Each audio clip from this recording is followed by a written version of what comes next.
بسم اللہ الرحمن الرحیم. جی سورۃ القصص آیت نمبر 39 تک ہم نے کر لیا.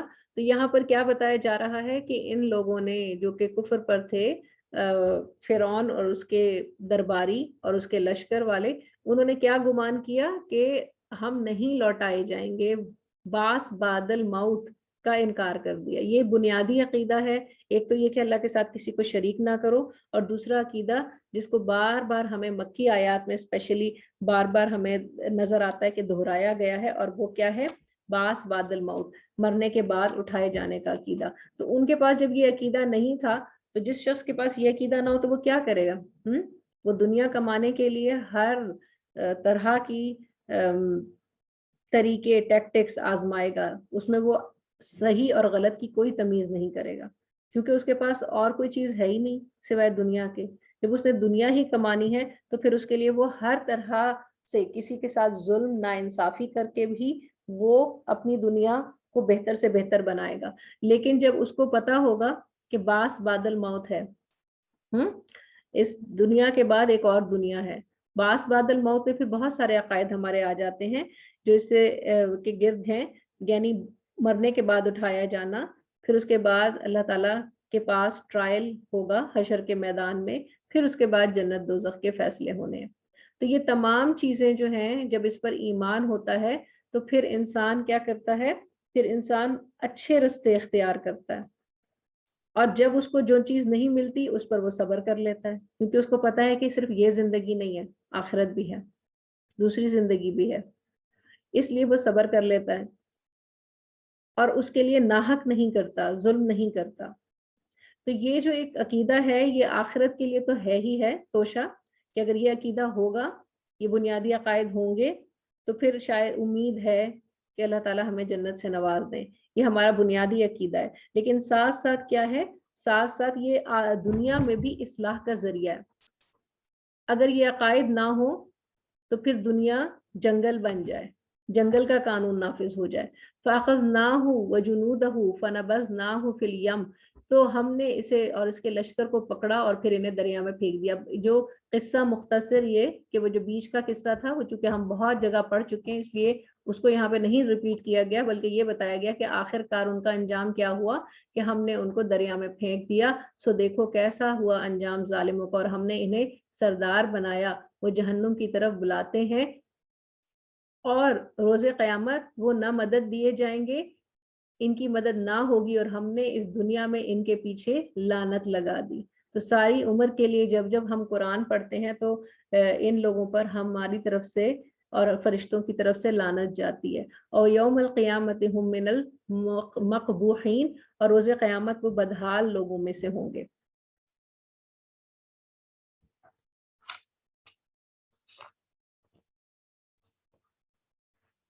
اب آگے خلاصہ سورہ قصص رکوع نمبر 5 انشاءاللہ. تو غرق فرعون کے بعد موسیٰ علیہ السلام کو تورات عطا ہونا، اور یہ واقعات بھی ہم الحمدللہ پڑھ چکے ہیں، تو اس کو بھی ذرا سا فردن فردن کر لیتے ہیں. پھر موسیٰ علیہ السلام کو تورات عطا ہوتی ہے.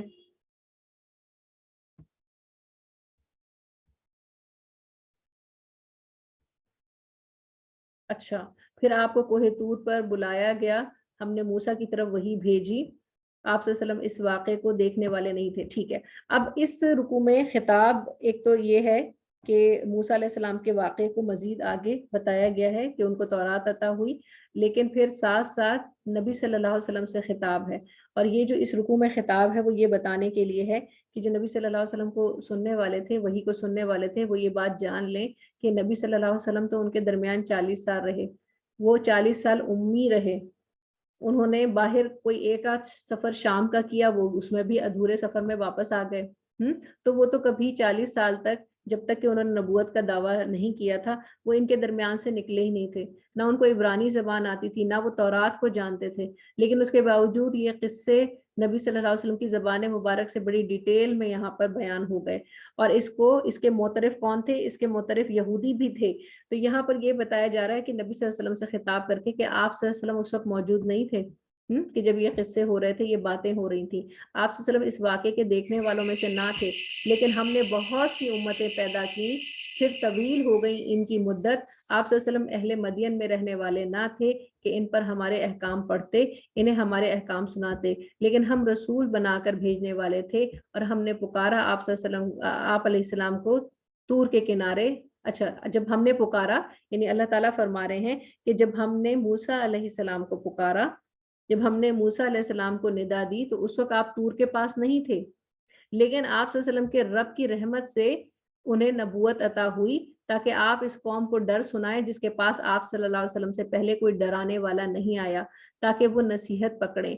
تو جیسے موسیٰ علیہ السلام کو نبوت ملی تھی، ایسے ہی نبی صلی اللہ علیہ وسلم بھی نبی تھے، یہ بتانا یہ مقصود ہے۔ اور اگر یہ نہ ہوتا کہ انہیں ان کے اعمال کے سبب کوئی مصیبت پہنچے تو وہ کہتے کہ اے ہمارے رب، ربنا لولا ارسلت الینا رسولا، اے ہمارے رب تو نے ہماری طرف کوئی رسول کیوں نہ بھیجا، بس ہم تیری احکام کی پیروی کرتے اور ہم ہوتے مومنین میں سے۔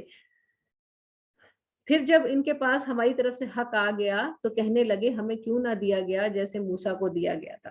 تو یہاں پر کیا تھا کہ قریش مکہ کے پاس چونکہ نبی پہلے نہیں تھا، حضرت ابراہیم علیہ السلام اور حضرت اسماعیل علیہ السلام کے بعد ان کے پاس کوئی نبی نہیں آیا تھا، اور یہ تو ہزاروں سال پہلے کی بات تھی کہ جب حضرت ابراہیم علیہ السلام اس لق و دق صحرا میں اپنی بی بی ہاجرہ اور ان کے جو بیٹے ہیں اسماعیل علیہ السلام ان کو چھوڑ گئے تھے، اور اس کے بعد انہوں نے وہاں پر جب اپنی جوانی کے جب وہ جوان ہوئے وہاں، تو اس کے بعد انہوں نے حضرت ابراہیم علیہ السلام کے ساتھ مل کر کعبۃ اللہ کی دیواریں بلند کی، مناسک حج سکھائے اور وہاں کے جو ارد گرد لوگ تھے ان کو ایمان سے سرفراز کیا۔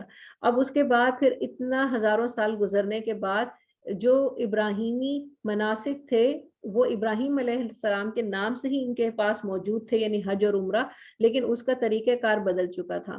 ہاں، وہ سب وہ بت پرستی والی سارے رسم و رواج اس میں آ گئے تھے اور یہ سب کے سب بت پرست ہو چکے تھے۔ تو یہ کہتے تھے کہ ہم پہ تو کوئی کتاب ہی نہیں آئی، ہاں جن پہ آئی ہے تورات اور انجیل تو ان کے پاس تو حق آیا ہے، ہمارے پاس تو کچھ آیا ہی نہیں ہے۔ تو اللہ تعالیٰ یہ فرما رہے ہیں ان سے کہ اب آپ کے پاس بھی وہ حق آ گیا، تو پھر جب آپ کے پاس وہ حق آ گیا تو کیوں نہ دیا گیا جیسے کہ موسیٰ کو دیا گیا تھا۔ یہ پہلے انہوں نے کہا، تو کیا انہوں نے اس کا انکار نہیں کیا جو اس سے قبل موسیٰ کو دیا گیا تھا؟ تو اب یہ جب آیا ان کے پاس تو انہوں نے کیا کہا کہ جیسے موسیٰ کو صحیفہ دیا گیا تھا جو کہ پورا کا پورا نازل ہوا اور وہ تختیوں پہ لکھا ہوا تھا، تو ایسے ہی کیوں نہ نبی صلی اللہ علیہ وسلم کو دیا گیا۔ ہمیں تو کوئی لکھی ہوئی چیز نہیں نظر آتی، نہ ہمیں کوئی فرشتہ دکھائی دیتا ہے، نبی صلی اللہ علیہ وسلم کی زبان مبارک سے وہ الفاظ ادا ہوتے، ہم اس کو نہیں مانتے۔ تو وہی والی بات کہ جب انہوں نے نہیں ماننا تھا تو اس کے لیے 100 بہانے کرنے تھے۔ اگر ایسا ہوتا کہ نبی صلی اللہ علیہ وسلم کے پاس تختیاں آتی تو ان کے پاس کوئی اور بہانہ ہوتا، پھر انہوں نے تو نہیں ماننا تھا، انکار کرنا ہی تھا۔ تو یہ بات یہاں پہ بتائی جا رہی ہے کہ جو اس سے قبل موسیٰ کو دیا گیا انہوں نے کہا کہ وہ دونوں جادو ہیں، وہ دونوں ایک دوسرے کے پشت پناہ ہیں، اور انہوں نے کہا کہ بے شک ہم ایک دوسرے کا انکار کرنے والے ہیں۔ آپ صلی اللہ علیہ وسلم فرما دے کہ تم اللہ کے پاس سے کوئی کتاب لاؤ جو ان دونوں یعنی قرآن اور تورات سے زیادہ ہدایت پر ہو، اس کی پیروی کرو تاکہ میں اس کی پیروی کروں اگر تم سچے ہو۔ پھر اگر وہ آپ کی بات نہ قبول کریں تو جان لو کہ وہ صرف اپنی خواہشات کی پیروی کرتے ہیں، اور ان سے زیادہ کون گمراہ ہوگا جس نے اپنی خواہشات کی پیروی کی۔ اللہ کی طرف سے من جانب اللہ ہدایت کے بغیر بے شک اللہ ظالم لوگوں کو ہدایت نہیں دیتا۔ جی، رکو نمبر 6 میں بھی حضرت موسیٰ علیہ السلام کی تابعداری ایک جماعت نے کی تھی، اور ایک جماعت وہ تھی جو کہ نہیں کر رہی تھی۔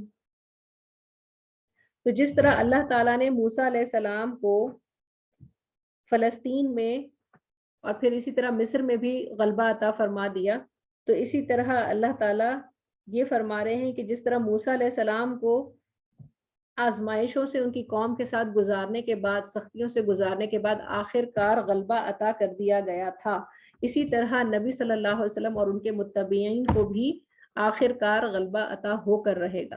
وَلَقَدْ وَصَّلْنَا، البتہ ہم نے مسلسل بھیجا ان کے لیے اپنا کلام تاکہ وہ نصیحت پکڑے جن لوگوں کو ہم نے اس سے قبل کتاب دی تھی، وہ اس قرآن پر ایمان لاتے ہیں، اور جب ان کے سامنے قرآن پڑھا جاتا ہے وَإِذَا يُتْلَى عَلَيْهِمْ، قالو آمنا، تو کیا کہتے ہیں؟ ہم ایمان لائے بھی اس پر، انہ الحق، یہ حق ہے، من ربنا انا کنا من قبلہ مسلمین، اور ہمارے رب کی طرف سے، اور بے شک ہم پہلے ہی اس کے فرما بردار تھے۔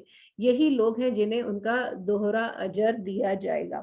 یہاں پر اس آیت میں وہ یہود اور نصارہ مراد ہیں جو آلریڈی اہل کتاب تھے، اور پھر جب اس نبی صلی اللہ علیہ وسلم پر بھی ایمان لے آئے تو ان کے لیے کیا ہے؟ دوہرا اجر ہے۔ جو دونوں پر ایمان لے آئے ان کے لیے دوہرا اجر ہے۔ بما صبرو، اس لیے کہ انہوں نے کیا کیا؟ صبر کیا، اور وہ بھلائی سے برائی کو دور کرتے ہیں۔ وَمِمَّا رَزَقْنَاهُمْ يُنْفِقُونَ، تو ان کی خوبیاں بھی کیا بتائیں کہ وہ جب ان سے کوئی غلطی ہو جاتی ہے تو اس کے بعد کوئی بھلائی، کوئی نیکی کرتے ہیں تاکہ اس سے اس کو دور کیا جا سکے۔ وَمِمَّا رَزَقْنَاهُمْ يُنْفِقُونَ، اور جو ان کو اللہ نے مال دیا ہے اس میں سے خرچ کرتے ہیں۔ وَإِذَا سَمِعُوا، اور مزید ان کی تعریف کیا کی جا رہی ہے کہ وہ جب بیہودہ بات کو سنتے ہیں تو اس سے کنارہ کش ہو جاتے ہیں۔ وَقَالُوا لَنَا أَعْمَالُنَا وَلَكُمْ أَعْمَالُكُمْ، اور ان سے کیا کہتے ہیں؟ جب وہ جو بیہودہ باتیں کرنے والے ہیں ان سے کہتے ہیں دیکھیے ہمارے لیے ہمارا عمل اور تمہارے لیے تمہارا عمل۔ سلام علیکم، تم پر سلام ہو، لا نبتغی الجاہلین، ہم جاہلوں سے نہیں الجھتے۔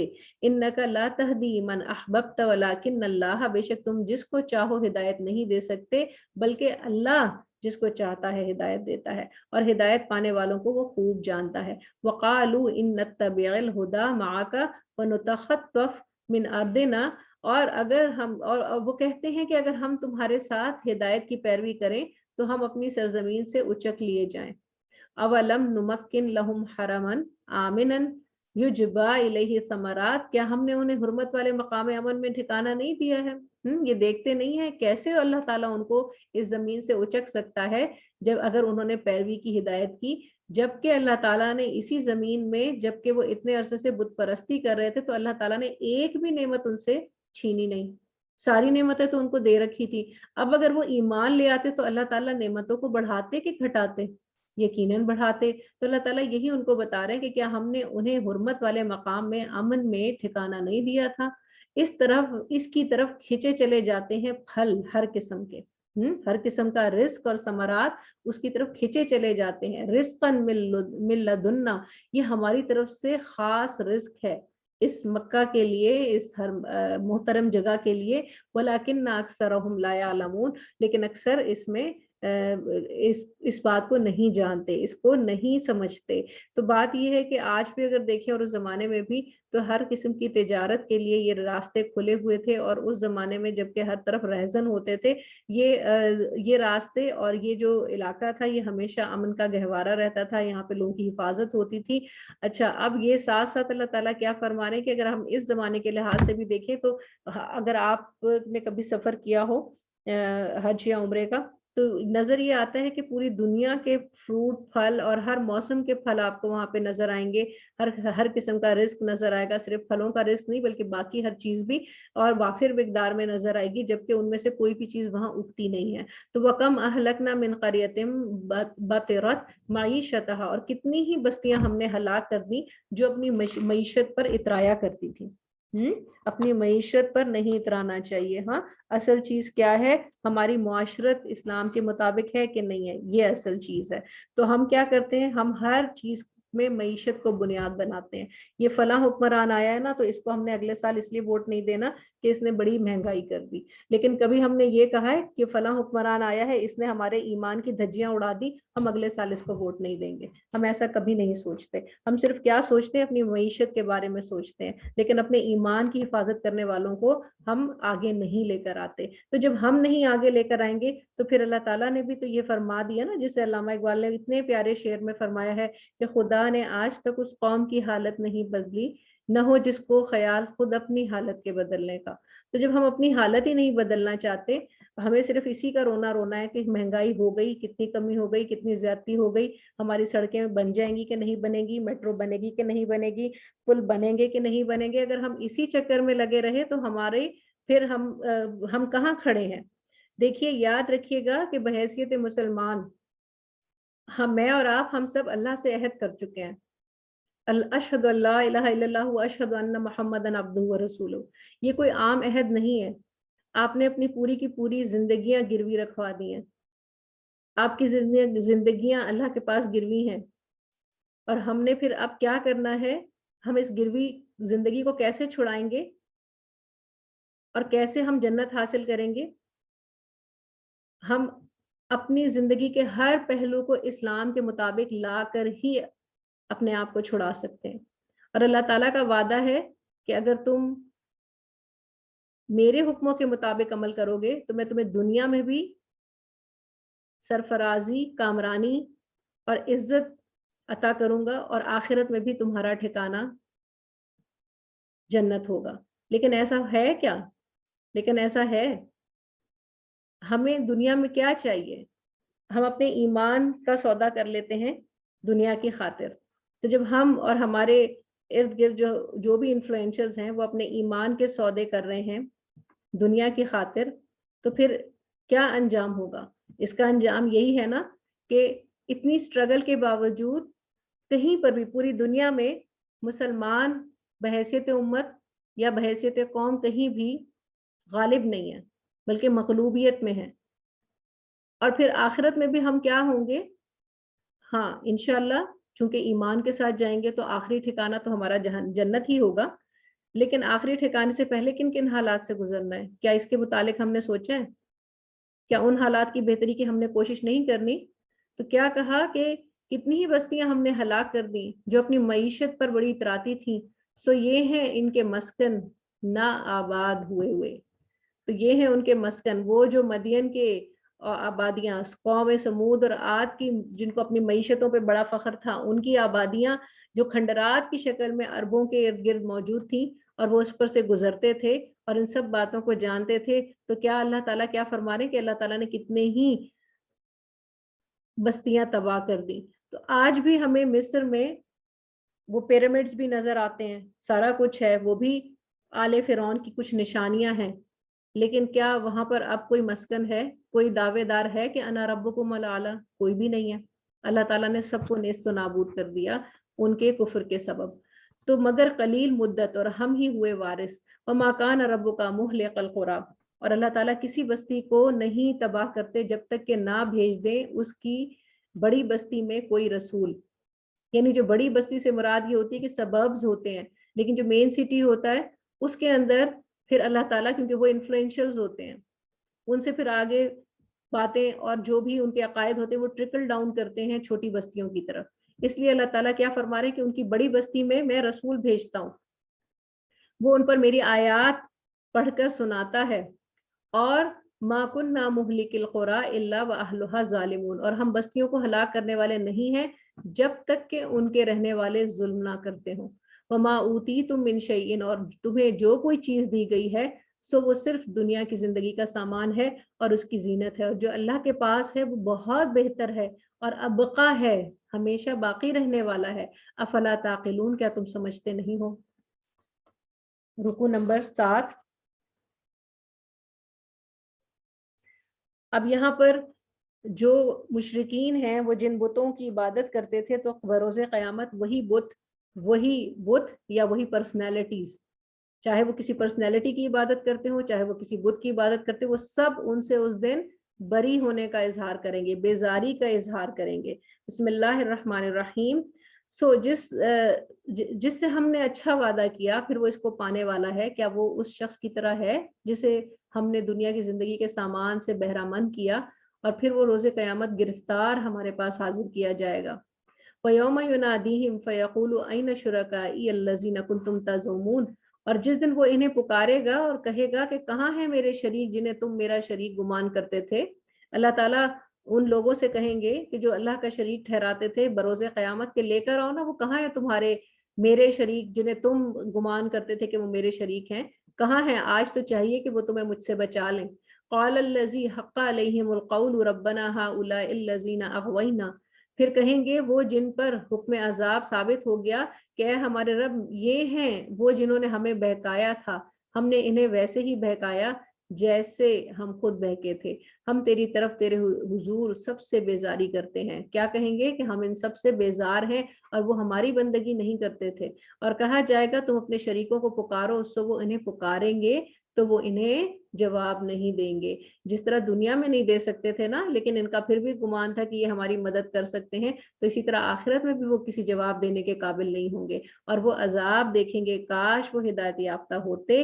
وَيَوْمَ يُنَادِيهِمْ فَيَقُولُ مَاذَا أَجَبْتُمُ الْمُرْسَلِينَ، اور جس دن وہ انہیں پکارے گا تو فرمائے گا کہ تم نے پیغمبروں کو کیا جواب دیا تھا.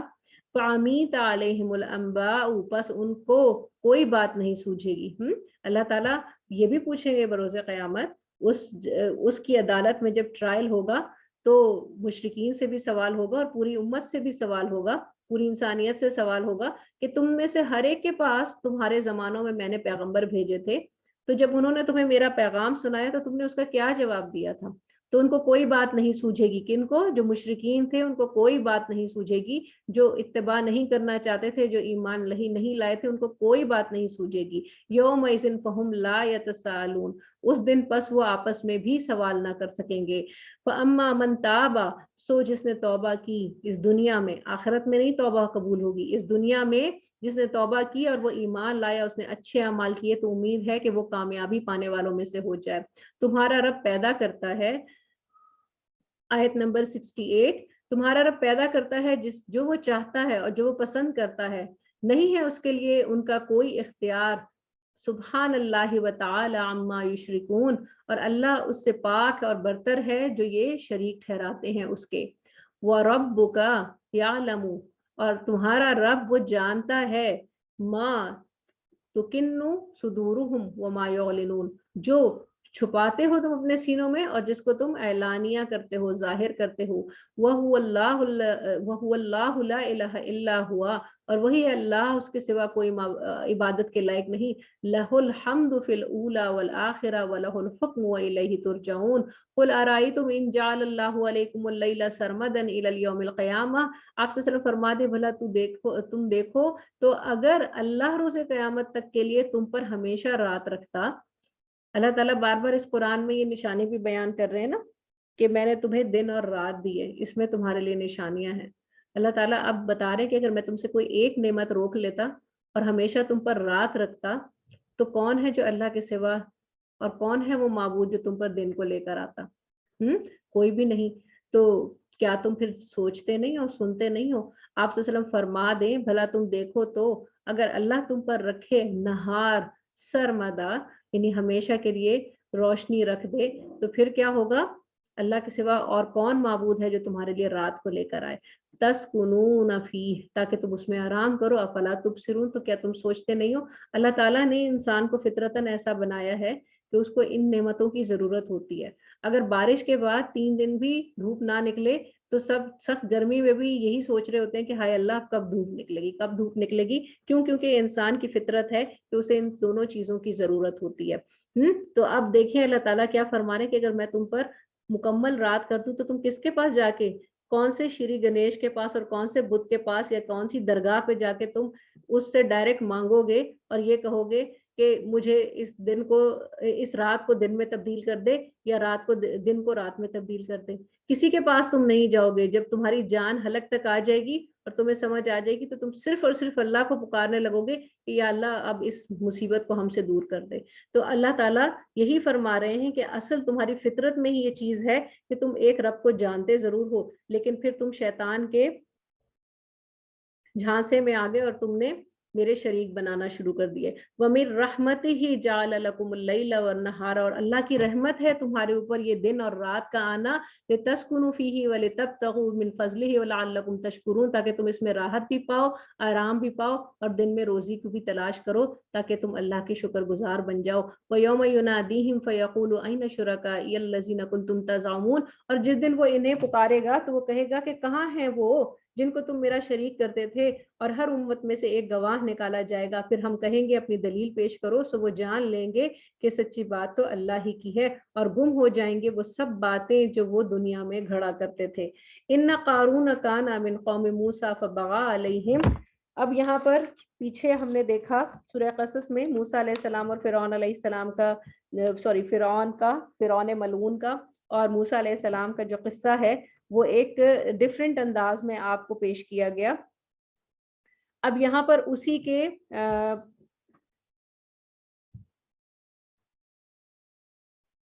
درباریوں میں سے ایک قارون کا ذکر ہے. ان قارون کان من قوم موسیٰ فبغى علیہم. اچھا، تو قارون کا جو قصہ ہے اس کے متعلق بہت ساری باتیں ہمیں ملتی ہیں جو کہ اسرائیلیات میں سے ہیں. اس کی ڈیٹیل جو ہمیں ملتی ہے وہ اسرائیلیات میں سے ہے، لیکن کچھ باتیں جیسا کہ یہاں پہ قارون کا ذکر کر دیا گیا ہسٹری میں ہمیں ملتی ہیں. اب آگے اس کے کہیں گے واللہ العالم بالصواب، کہ اللہ ہی اس کی حقیقت کو زیادہ بہتر جانتے ہیں. لیکن اتنا ضرور کنفرم ہے کہ یہ جو تھا یہ فرعون کے جو اس کی اسٹیٹ تھی اس میں ایک اچھے عہدے پر تھا، اور یہ اصل میں فرعونیوں میں سے نہیں تھا بلکہ یہ اس بنی اسرائیل میں سے تھا. اور دیکھیے یہ کتنا قریب تھا حضرت موسیٰ علیہ السلام کی، اس کا چچا زاد بھائی بھی تھا. عجیب بات ہے نا کہ اپنے ہی، اب ایسے ہی ابو لہب بھی تو تھا نا، کہ نبی صلی اللہ علیہ وسلم کے سگے چچا ہونے کے باوجود کیا تھے ان کے لیے، کیا آ گیا تبت یدا ابی لہب وتب. کہ ہم جب بھی اس قرآن کو پڑھتے ہیں، اور روز کتنا ہی قرآن پڑھا جاتا ہے اور روز ان پر لعنت ہو رہی ہوتی ہے کہ ابو لہب کے ہاتھ ٹوٹ جائیں جو اس نے نبی صلی اللہ علیہ وسلم سے ایسی مخالفت مول لی. تو چاہے جتنا بھی قریب ہو، لیکن اصل چیز کیا ہے، جیسے کہ نوح علیہ السلام سے کہہ دیا گیا کہ تمہارا اہل، تمہارا رشتہ دار، تمہارا خاندان وہی ہے جو کہ ایمان لے آیا، اس کے علاوہ جو ہیں وہ تمہارے اہل نہیں ہیں. تو ایسے ہی یہ چچا زاد تھا موسیٰ علیہ السلام کا، لیکن اس کو فرعون کے دربار میں بڑی امتیازی پوزیشن حاصل تھی، اور اس کے پاس مال بھی بہت تھا، اور اس نے بڑا مال جو اپنی اس کو جو مراعات حاصل تھی، اس کا جو سٹیٹس تھا اس کے تحت، جیسے آج کل ہمیں نظر آتا ہے نا کہ بڑے بڑے پولیٹیشنز بڑا بڑا مال بنا لیتے ہیں کیونکہ ان کے پاس ذرائع ہوتے ہیں وہ، تو اسی طرح اس نے بھی بڑا ہی مال بنایا تھا. تو اب یہاں پہ اسی کا ذکر آ رہا ہے کہ قارون، بے شک قارون تھا موسیٰ کی قوم سے ہی، سو اس نے اس پر زیادتی، ان پر زیادتی کی. ٹھیک ہے، بجائے اس کے کہ وہ اپنی قوم کے لیے کوئی اصلاح چاہتا، وہ کس میں شامل ہو گیا، وہ فرعون کی عملداریوں میں شامل ہو گیا، ضمیر فروشوں میں شامل ہو گیا. اس کی مثال میں پڑھ رہی تھی، ڈاکٹر اسرار صاحب نے بڑی پیاری ایک مثال دی تھی، میں اس کو یہاں کوٹ کرنا چاہوں گی. انہوں نے فرمایا کہ بر صغیر پاک و ہند پر جو غیر ملکی حکمران آئے تو وہ بھی ایسے ہی کرتے تھے کہ انہوں نے ہمارے ہی قوم میں سے غدار تلاش کرنا شروع کیے، اور یہ غدار کوئی عام لوگ نہیں ہوتے تھے، وہاں کے بڑے بڑے جو جاگیروں والے ملک لوگ، اور پھر اس کے ساتھ ساتھ انٹلیکچوئلز میں سے، علماء میں سے بھی ایون وہ اپنے لیے غدار تلاش کرتے تھے. پھر ان کو سر کے خطابات بھی دیتے تھے، ہے نا، سر صرف نہیں تھے، بہت سارے خطابات تھے. اگر آپ کو یاد ہو کہ علامہ اقبال رحمۃ اللہ علیہ کو جب سر کا خطاب دیا گیا اور جب وہ سمجھ گئے کہ اس کے مقاصد کیا ہیں تو انہوں نے وہ خطاب واپس کر دیا. اور بہت سارے لوگ تھے جن کو خطاب دیے گئے، اگر آپ کو یاد ہو سر سید احمد خان، ہم یہی نام پڑھتے ہیں نا، تو سید تھے، تو چاہیے تو یہ تھا کہ وہ بھی خطاب نہ لیتے، انکار کر دیتے کہ میں سید سے آگے کچھ نہیں لگاؤں گا، سید ہی میرے لیے سب سے زیادہ، میری ممتاز حیثیت سید ہی ہونی چاہیے، سید سے آگے میں کچھ نہیں لگاؤں گا. لیکن کیا نام پڑ گیا، سر سید احمد خان. تو باقی تو آپ خود سمجھدار ہیں، سمجھ جائیے گا. تو اسی طرح بہت سارے لوگ تھے جن کو اس زمانے میں جاگیریں دی گئیں، پٹواری ایک سسٹم بھی انٹروڈیوس کروایا گیا.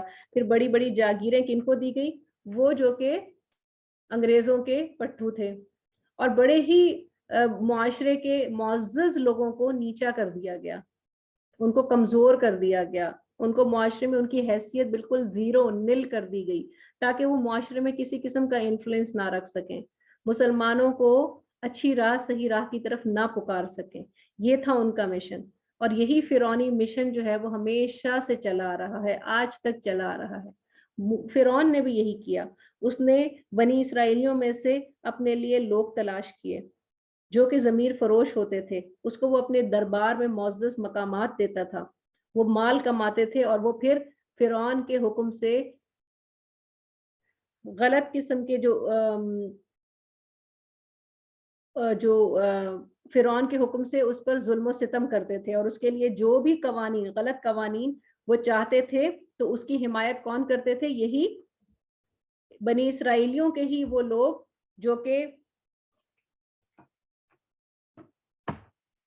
جو کہ فرعون کے درباری بن چکے تھے یہی لوگ کرتے تھے. تو اسی میں سے ایک قارون بھی تھا, ٹھیک ہے, اسی میں سے قارون بھی تھا. اب جو قوم کے وہ لوگ تھے نا جو کہ ہر قوم میں کچھ لوگ ہوتے ہیں جو کہ اصلاح کرنا چاہتے ہیں, تبلیغ کرنا چاہتے ہیں, اچھی بات کی طرف دعوت دینا چاہتے ہیں. تو بنی اسرائیل کے وہ لوگ جو کہ اصلاح کرنا چاہتے تھے وہ اس کو تبلیغ کرتے تھے. کیا کہتے تھے اس کو کہ لا تفرح ان اللہ لا يحب الفرحین. اسے کہتے تھے کہ تمہارے پاس مال بہت آ گیا ہے لیکن تم اس پر کیا نہیں کرو, تکبر نہ کرو, خود پسندی مت کرو, کیونکہ اللہ تعالیٰ اترانے والوں کو, تکبر کرنے والوں کو پسند نہیں فرماتا. تو یہ میرے اور آپ کے لیے بھی اس میں کوئی سبق ہوگا نا. ہم تو کہیں حکمران بھی نہیں ہیں, نہ ہم ان کے درباریوں میں سے ہیں. تو میں اور آپ جس سٹیج پر ہیں تو ہمیں بھی تو سوچنا چاہیے کہ ہم اس میں سے کیا سبق لیں گے, یا صرف ان کو برا بھلا کہیں گے. ہمیں تو صرف اس میں سبق بھی لینا ہے. تو ہمارے لیے اس میں یہ سبق ہے کہ مال والے تو ہم بھی ہیں, اور ایسے بھی ہیں کہ جس میں ہمارے سے نیچے بھی ایک طبقہ ہے, تو ہم اس پر ایک فوقیت والا ایک پہلو رکھتے ہیں. تو ہمیں وہاں کیا کرنا ہے کہ اللہ تعالیٰ ہم سے بھی, یہاں پہ یہی خطاب ہے ہم سے, کہ اگر مال ہے تو اس پر اترانا نہیں ہے. جس طرح سے ان کو کہا گیا, ان کے مصلحین نے قارون سے کہا کہ تم اس پر اتراؤ مت, اسی طرح ہمارے لیے بھی یہی حکم ہے کہ اپنے مال پر مت اتراؤ. وَابْتَغِ فِيمَا آتَاكَ اللَّهُ دَارَ الْآخِرَةِ آخِرَةَ لَا تَنْسَ نَصِيبَكَ. اور تجھے اللہ نے جو دیا ہے, تجھے اللہ نے جو دیا ہے اس سے آخرت کا گھر طلب کرو. یہ بڑی خوش قسمتی کی بات ہے اور بدقسمتی کی بات بھی ہے. اگر ایک شخص کو اللہ نے مال دیا اور وہ اس سے اپنے لیے آخرت نہ کما سکا تو یہ بہت بڑی بدقسمتی ہے. لیکن اگر ایک شخص کو اللہ نے مال دیا اور اس نے اس سے اپنے لیے آخرت کما لی تو یہ سب سے بڑی کامیابی ہے.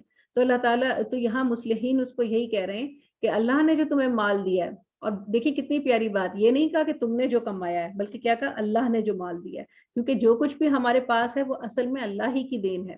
تو اللہ نے جو مال دیا ہے اس میں سے آخرت کا گھر طلب کرو, آخرت کی فکر کرو, اور اپنا حصہ نہ بھول دنیا سے آخرت کی زیادہ راہ, اور نیکی کر جیسے تیرے ساتھ اللہ نے نیکی کی ہے, اور پھر فساد نہ چاہ زمین میں, بے شک اللہ فساد کرنے والوں کو پسند نہیں کرتا. تو پھر وہ کیا کہنے لگا, یعنی یہ سب کام نہ کرو. مال کے ساتھ پھر کوشش ہوتی ہے جب آپ کے پاس انفلوئنس آتا ہے تو آپ فساد بھی مچا سکتے ہیں. تو کہا کہ تم فساد بھی مت کرو, اور پھر کیا کہا کہ تم نیکی کے کرنے کے بعد پھر احسان بھی کرو, جو تمہارے پاس غریب ہیں, مسکین ہیں, ان کی مدد کرو, اور پھر احسان بھی کرو ان پر. قال انما اوتیتہ, کہنے لگا کہ یہ تو ایک ہنر ہے جو مجھے اللہ نے دیا ہے. کیا کہا کہ یہ تو میں سیلف میڈ ہوں, وہ یہ کہنا چاہ رہا تھا کہ میں تو سیلف میڈ ہوں, مجھے کسی نے میری مدد نہیں کی, اور یہ تو ایک ہنر ہے جو میرے پاس ہے. یہ نہیں کہا کہ اللہ نے دیے, کہا کہ جو ہنر ہے میرے پاس اور میں نے اس ہنر کے ذریعے سے کمایا ہے.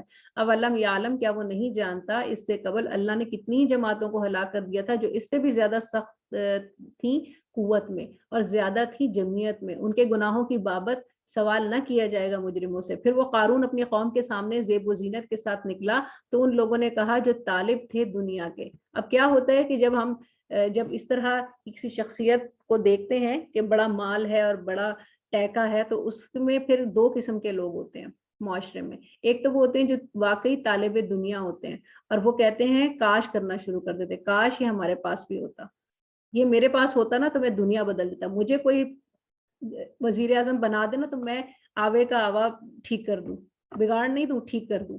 یہ دعویٰ تو سب کرتے ہیں, لیکن آپ جہاں ہیں, جہاں پہ آپ کو اللہ تعالیٰ نے جو آپ کا دائرہ کار دیا ہے, تو وہاں پر آپ کیا کر رہے ہیں. اصل بات تو یہ ہے, یہ دعویٰ کرنا کہ مجھے اگر وہ گدی دے دی گئی تو میں پوری دنیا کو ٹھیک کر دوں گا, یہ صحیح دعویٰ نہیں ہے. تو اسی لیے یہاں پہ ان کو ایسے لوگ ہوتے ہیں معاشرے میں کہ جو طالب ہوتے ہیں دنیا کے, اور وہ پھر کیا کہتے ہیں کہ قارون کو جیسا دیا گیا ہے کاش ہمارے پاس بھی ویسا ہوتا, بے شک وہ تو بڑا نصیب والا ہے. اور وقال الذین اوتوا العلم ویلکم, اور جو علم والے تھے, دیکھیں کتنی پیاری مثال دی اللہ تعالیٰ فرما رہے ہیں کہ اب ان میں جو علم والے تھے وہ یہ نہیں کہہ رہے تھے کہ قارون کے پاس اتنا, وہ تو بڑا بد نصیب والا ہے, بلکہ وہ کیا کہہ رہے تھے, افسوس تم پر, اللہ کا اجر بہتر ہے اس کے لیے جو ایمان لایا اور اس نے اچھا عمل کیا. ولا یلقاها الا الصابرون, اور صبر کرنے والوں کے سوا کسی کو یہ جو کو نصیب نہیں ہوتا یہ اجر کسی کو نصیب نہیں ہوتا مگر ان کو جو صبر کرنے والے.